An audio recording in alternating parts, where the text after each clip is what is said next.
Good morning students.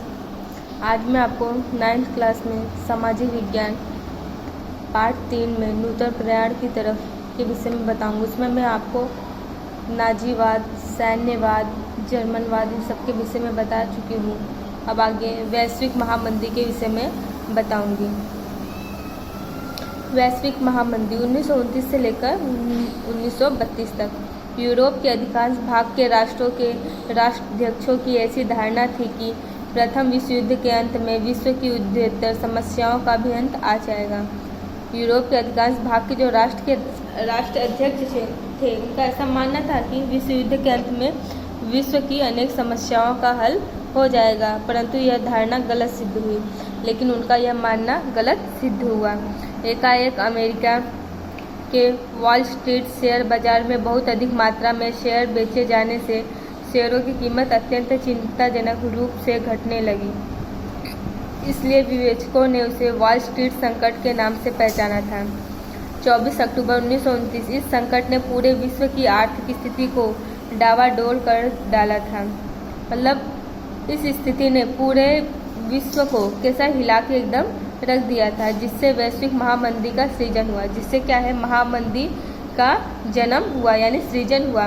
विश्व के अधिकांश राष्ट्र इस महामंदी के प्रभाव में आ गए।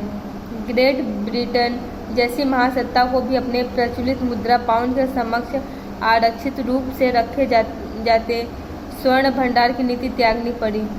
उसका प्रभाव विश्व के अन्य राष्ट्रों और अंतर्राष्ट्रीय व्यापार उद्योग पर पड़ा। अमेरिका जैसे समृद्ध राष्ट्रों को आर्थिक स्थिति की अवगणना करके भी कठोर नियंत्रण लादना पड़ा। विश्व व्यापार घटकर आधा रह गया। इस प्रकार से द्वितीय विश्व युद्ध की रूपरेखा का सृजन हुआ। मतलब द्वितीय विश्व युद्ध की रूपरेखा का सृजन का कारण बहुत सारी चीज़ें हैं और उसमें से एक वैश्विक महामंदी भी है। द्वितीय विश्व युद्ध 1939 से लेकर 1945। कारण क्या था? प्रथम विश्व युद्ध के अंत में हुई वर्सेल्स की संधि में ही द्वितीय विश्व युद्ध का बीजारोपण हो गया था। तो वो प्रथम विश्व युद्ध का जब अंत हो रहा था उसमें वर्सेल्स की संधि थी, जो जबरदस्ती हस्ताक्षर करके और उसके कुछ प्रदेश अपने अंडर में ले लिए थे। तभी कैसा उसका बीजारोपण यानी उसका जन्म हो गया था। पेरिस शांति प्रक्रिया द्वारा क्रांतिकारियों ने अनेक राष्ट्रों को असंतुष्ट किया। पेरिस शांति की प्रक्रिया के द्वारा क्रांतिकारी क्या काम किया? अनेक राष्ट्रों को असंतुष्ट किया, यानी कि वो किसी प्रकार से संतुष्ट नहीं थे। उसके बाद होने वाली घटनाएं अनेक राष्ट्रों को द्वितीय विश्व युद्ध की तरफ ले गई।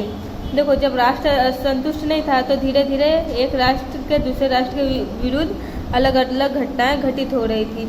एक ये भी कारण है जो द्वितीय विश्व युद्ध को आगे बढ़ाया था। तो विद्यार्थी मित्रों, आज हम सब द्वितीय विश्व युद्ध के उत्तरदायी कारण क्या थे उसके विषय में जानेंगे। द्वितीय विश्व युद्ध के कारण पहला है उग्र राष्ट्रवाद।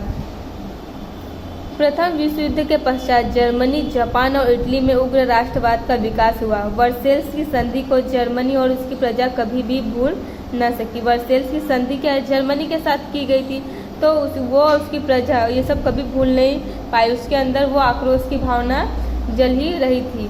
परिणाम स्वरूप जर्मनी में नाजीवाद विचारधारा के कारण जहाँ जर्मन प्रजा बसती हो वह प्रदेश जर्मनी को मिलना चाहिए।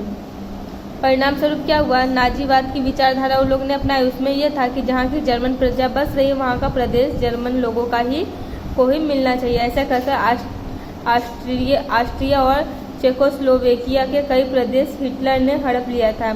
वर्सेल्स की संधि में इटली की अवहेलना हुई थी, उसे उसकी प्रजा नहीं भूल सकी थी। इटली में मुसोलिनी ने फासिस्ट दल से नेतृत्व में उग्र राष्ट्रवाद शुरू करके साम्राज्यवादी नीति अपनाई थी। दूसरी तरफ एशिया में से जापान की साम्राज्यवाद की दौड़ में कूद पड़ा था। इस प्रकार से विश्व शांति खतरे में पड़ गई थी। मतलब हर एक राष्ट्र दूसरे राष्ट्र को घात पहुंचाने की कोशिश में लगा था। एक ये भी कारण था कि जो द्वितीय विश्व युद्ध को आगे बढ़ा रहा था। अब दूसरा है गुटबंदियाँ।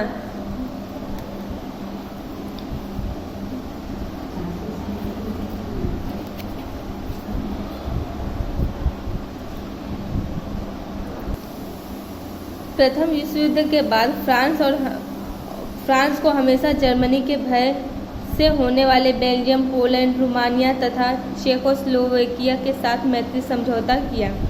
फ्रांस ने क्या काम किया, इन सब के साथ समझौता कर लिया जिससे उसको जर्मनी से भय न हो सके। इटली ने चेकोस्लोवेकिया, यूगोस्लाविया, रोमानिया, हंगरी, ग्रीस, तुर्की और ऑस्ट्रिया के साथ समझौता किया। रूस ने जर्मनी, तुर्की, लिथुआनिया और ईरान के साथ समझौता किया।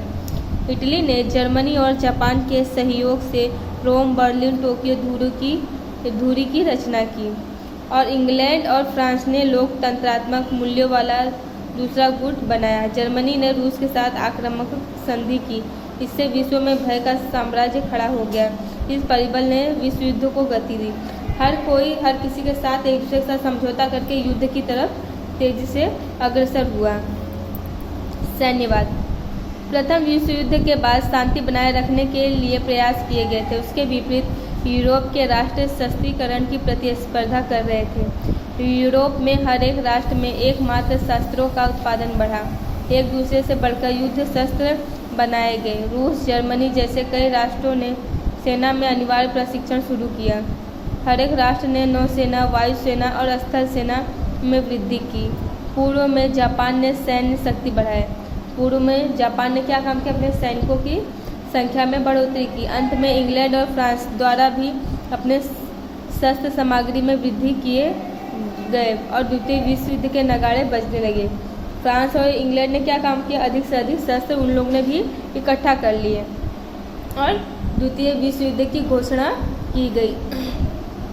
राष्ट्रसंघ की असफलता। प्रथम विश्व युद्ध के बाद विश्व में शांति के लिए राष्ट्रसंघ की रचना की गई, परंतु राष्ट्रसंघ के पास विश्व के राष्ट्रों पर सार्वभौमत्व रखने वाली सर्वोपरि संस्था नहीं बन सकी थी या उसके पास अपने आदर्शों का पालन कराने के लिए अपनी सेना का अभाव था। सदस्य राष्ट्र राष्ट्रसंघ के पास अपने झगड़े लाने या उसका फैसला मानने के लिए बाध्य नहीं था। यानी कि राष्ट्र लोग का क्या काम था, कोई झगड़ा या कोई परेशानी हो तो राष्ट्रसंघ के पास निपटारा किया जाए, पर वो राष्ट्रसंघ के पास नहीं आते थे, अपने में युद्ध के लिए तैयार हो जाते थे। कई राष्ट्र तो राष्ट्रसंघ में से बाहर निकल गए। कई राष्ट्र तो राष्ट्रसंघ का कहना न मानना पड़े इसलिए वहाँ से वो बाहर निकल गए। शुरुआत में रूस और जर्मनी ने राष्ट्रसंघ का साथ छोड़ा था। शुरुआत में रूस और जर्मनी जो थे इन लोगों ने राष्ट्रसंघ का साथ छोड़ा था। उसके बाद इटली और जापान उससे बाहर निकल गए। फिर उसके बाद इटली और जापान भी बाहर निकल गए क्योंकि इटली ने एबिसिनिया की आज़ादी छीन ली।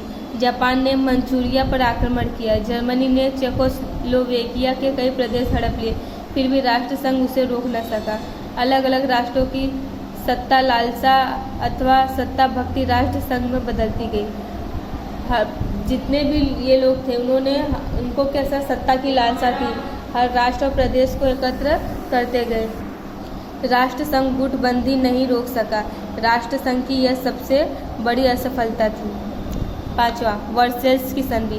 प्रथम विश्व युद्ध के अंत में पेरिस शांति प्रक्रिया में वर्सेल्स की संधि की गई थी। उसमें जर्मनी को उत्तरदायी माना गया था। प्रथम विश्व युद्ध का जब अंत हो रहा था तो उसमें वर्सेल्स की संधि की गई थी और जर्मनी को उत्तरदायी माना गया था। इसलिए दंड के रूप में उसने 6.5 अरब पाउंड की बड़ी रकम देनी पड़ी थी। उसके रूह प्रांत जैसे प्रदेश छीन लिए गए थे।